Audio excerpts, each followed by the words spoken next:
Talk more about that, as well as his new book, American Cornerstone Institute, and former Housing and Urban Development Secretary, Dr. Ben Carson. Dr. Carson, it's always a pleasure to see you. Thanks very much for being here this morning. Thanks for having me, Maria. So what are your thoughts on all of this? I mean, so much to discuss with you in terms of policy, but also this movement to, squash free speech, a new disinformation board. And the Democrats and this White House seem to be trying to blame Republicans for disinformation. Meanwhile, the disinformation has been coming from their side now for several years counting. Well, I think they are assuming that things are as they always have been, and that is that the media would shield for them, that the people would believe the media, and that they could say and do pretty much anything they wanted. What they haven't taken into account is that people across this country are waking up. They're recognizing what's going on. They're recognizing the manipulation that is occurring. And I think they're going to see and pay a big price for it coming down the pike here. But yeah, I mean, there really is. It was Khrushchev, Go ahead, sir.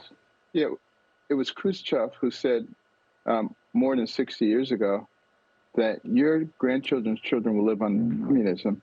And without us firing a shot, what did he know? All you had to do is gain control of the educational system so that you could indoctrinate the kids, gain control of the media so you could spoon feed the people what you wanted them to hear and exclude what you didn't want to hear, replace faith in God with faith in government, and balloon the budget deficits to the point that you could justify massive taxation, redistribution of wealth, and complete control.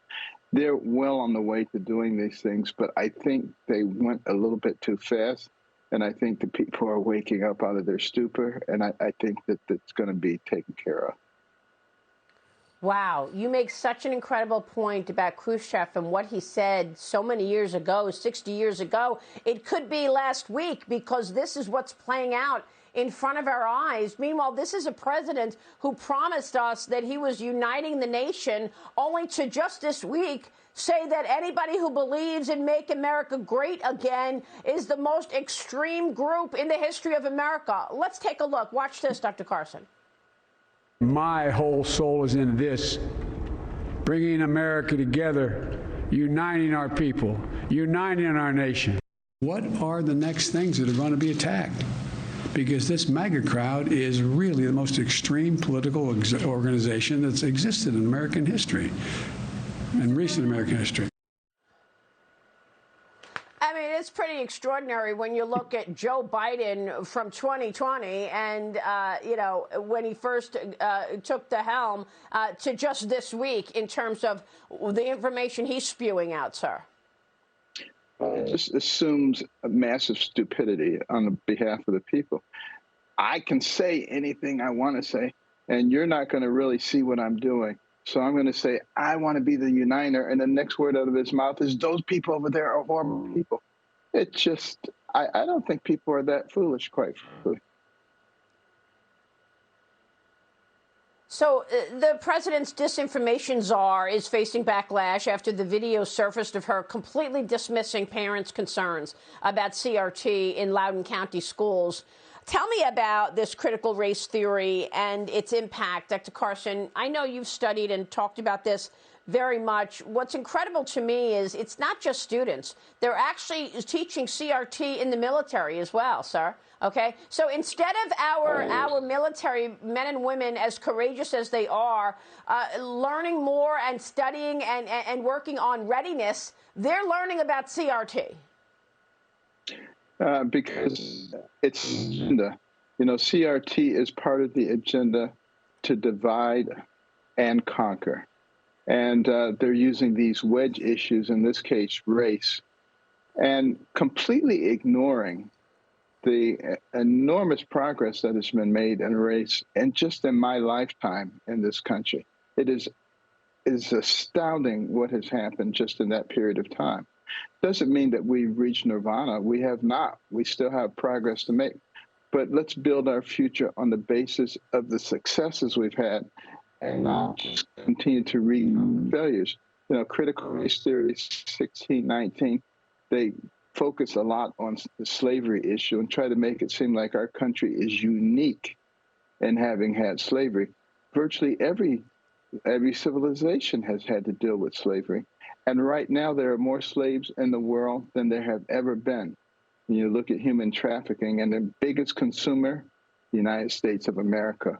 So we have a real problem right now with slavery. We don't have to go back 200 years and explore that. I'm not saying that we shouldn't talk about that, but I'm saying we got a big problem right now with a lot of lives being affected. Yeah. It's a great point. You write all about it in your new book. Let's talk about it. The book is Created Equal: The Painful Past, Confusing Present, and Hopeful Future of Race in America. Give us some hope, Dr. Carson. Well, you know, it's been a wedge issue that some have used successfully to try to make race the most important factor. They're teaching our kids that the determinant of your life will be your race. How silly is that? So we go in this book and we look at the real history of race relations from the very beginning, starting in the 1500s right up to now, and how it's being used now, things like the George Floyd incident, to try to make it seem like white policemen are killing unarmed black men every day, when in fact that is an extreme end of the bell curve, that kind of behavior. No one justified that. And to try to make it seem like that is a common occurrence is just so disingenuous.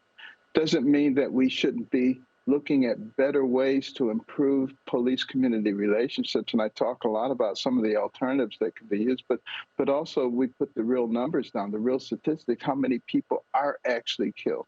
And you can see that it is far from an epidemic here.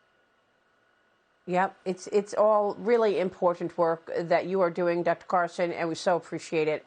Thanks for being here. You're right. This using race, using anything that is possible to divide this country, and it is creating terrible outcomes for all of us. Dr. Ben Carson, congratulations on the book, and we will see you soon. Thank you, sir. Thank you, Maria.